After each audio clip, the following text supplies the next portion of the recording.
म्हणजेच सर्वपल्ली राधाकृष्णन यांचा जन्मदिन हाच आपण शिक्षक दिन म्हणून पण साजरा करतो. सर्वपल्ली राधाकृष्ण हे भारताचे तत्वज्ञ आणि राजकारणी होते. 1949 ते 1952 पर्यंत सोव्हिएत युनियन मध्ये ते दुसऱ्या राजदूत देखील होते. नंतर त्यांनी 1952 ते 1962 पर्यंत 1952 ते 1962 पर्यंत भारताचे पहिले उपराष्ट्रपती म्हणून पण कार्यरत राहिले. नंतर त्यांनी 1962 ते 1967 पर्यंत भारताचे दुसरे राष्ट्रपती म्हणून देखील राहिले. ते कुशल वक्ते, थोर विचारवंत, विद्यमान उत्तम लेखक व आदर्श शिक्षक देखील होते. त्यांचे शिक्षणावरील प्रेम व विद्वत्तेमुळे भारतात त्यांनी त्यांचा जन्मदिन हा शिक्षक दिन म्हणून साजरा करतो. सर्वपल्ली राधाकृष्णन यांच्यामध्ये शिक्षक हा कसा असावा त्यांचा हा थोडासा मजकूर आम्ही घेतलेला आहे आणि ते तुमच्यासमोर सादर करणार. शिक्षण क्षेत्रामध्ये अधिक विकास होऊन घडवून यावा, शिक्षण क्षेत्रामध्ये अधिक विकास घडून यावा यासाठी ते आयुष्यभर प्रयत्नशील होते. ते असे म्हणायचे की चांगल्या शिक्षकाचा सन्मान हा संस्कृतीचा सन्मान आहे. चांगल्या शिक्षकाचा सन्मान हा संस्कृतीचा सन्मान आहे असे, आणि सत्याचा व ज्ञानाचा सन्मान सन्मान हा देखील शिक्षकाचा सन्मान आहे. समाजाचा विकास हा सत्तेने होत नाही. समाजाचा विकास हा सत्तेने होत नाही. समाजाचा विकास हा यंत्रणेने होत नाही. समाजाचा विकास हा यंत्रणेने होत नाही, तर तो फक्त एका आदर्श शिक्षकामुळेच होऊ शकतो. तो फक्त हा आदर्श शिक्षकामुळेच होऊ शकतो. आणि यासाठी आपल्याला आदर्श शिक्षकांची भरपूर आवश्यकता आहे आणि ते आहेतच.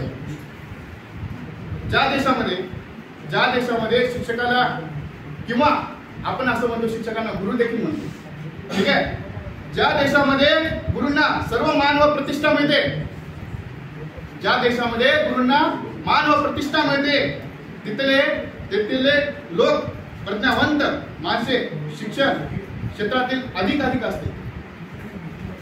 ज्या शिक्षकांना आपण सन्मान देतो, मान देतो, त्या क्षेत्रामध्ये अधिक लोक कार्यरत असतात. असे देश सर्वांगीण प्रगती करतं. असा देश सर्वांगीण प्रगती करतं. समाजाला संस्कृत करणारा शिक्षक हा देशाचा आधार आहे. समाजाला संस्कृत करणारा शिक्षक हा देशाचा आधार आहे आणि दिलासा आहे. शिक्षक हा देशाचा आधार आहे आणि दिलासा आहे. त्यामुळे शिक्षण क्षेत्रामध्ये शिक्षकाचा सन्मान हा आदर आणि नेहमी चांगला सन्मान दिला पाहिजे. शिक्षकाचा सन्मान हा नेहमी केला पाहिजे.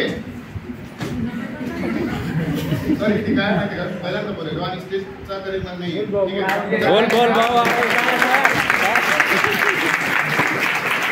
शिक्षक हे विद्यार्थ्याचे आणि समाजाचे मार्गदर्शक असतात.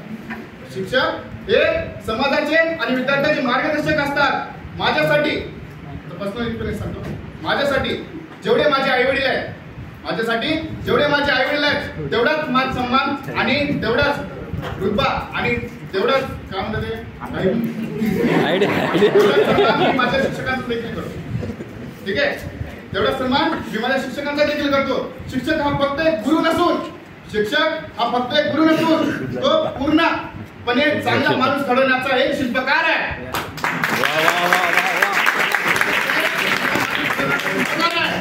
आई वडील मुलांना फक्त जन्म देतात, पण योग्य मार्ग दाखवणारा शिक्षकच असतो. योग्य मार्ग दाखवण्याचं कार्य हा फक्त एक योग्य गुरुच करतो. गुरु नेहमी आपल्या विद्यार्थ्यांना चांगला सल्ला देत असतो. व गुरूंनी दिलेला सल्ला आणि शिक्षा कधीच व्यर्थ जात नाही. मदत आणि गुरुंनी नेहमी दिलेला सल्ला आणि शिक्षा कधीच मला जात नाही. मदत करताना योग्य ती दिशा दाखवतात. विद्यार्थ्यांच्या यशाच्या पाठीमागे जेवढा विद्यार्थ्याच्या यशाच्या पाठीमागे लाख मोलाचा वाटा हा फक्त एका शिक्षकाचा असतो. विद्यार्थ्यांच्या यशाच्या पाठीमागे लाख मोलाचा वाटा हा शिक्षकांचा असतो. आणि मुलांच्या यशामध्ये जेवढा आनंद आपल्या आईवडिलांना होतो त्याहूनही अधिक आनंद हा आपल्या शिक्षकांना देखील होतो. जसे कोळशाच्या खाणीतून दगडाला योग्य आकार देऊ, जसे कोळशाच्या खाणीतून दगडाला योग्य आकार देऊन त्या दगडांना एक मौल्यवान हिऱ्याचा स्वरूप, त्या दगडांना एक योग्य मौल्यवान हिऱ्याचा स्वरूप जसे एक शिल्पकार देतात,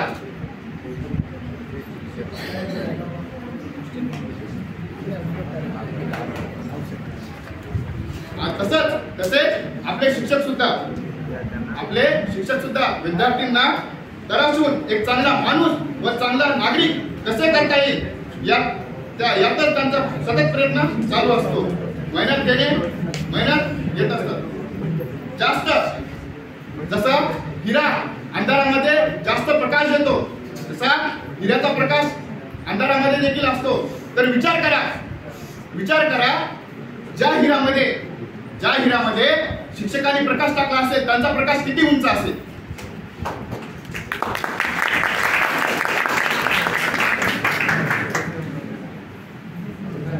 आणि त्या हिऱ्यांमध्ये आकार देणारे शिल्पकार म्हणजेच आमचे गुरुजन बसलेले आहेत.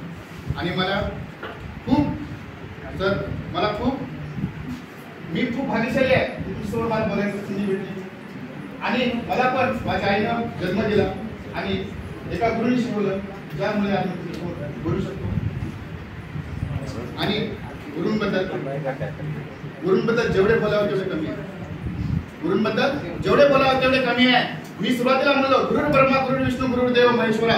गुरूंची तुलना ही ईश्वराशी केलेली आहे, भगवानाशी केलेली आहे. भगवान जर देवांवरती लिहायला ग्रंथ कमी पडत असेल तर आपण गुरूंवर लिहिणारे कोण? माझे पण शब्द अपुरे पडले काही मजकूर काढलेला आहे ते तुमच्यासमोर सादर करतो. आणि सर तुमच्यासाठी एक 2 ओळी लिहिलेल्या आहेत.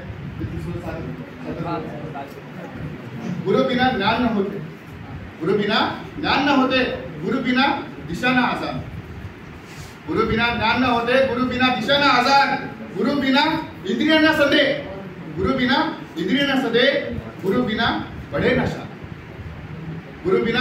बडे नशान म्हणजे कितीही विद्यार्थी असले तर त्या शाळेला महत्व नसतं, पण एकच जर गुरु असेल तो 100 विद्यार्थी घडवू शकतो. हा ज्ञान फक्त एक गुरुच देत असतो आणि आपण गुरुचा सन्मानच केला पाहिजे. हे एवढे बोलून मी माझ्यावर बोलू शकतो.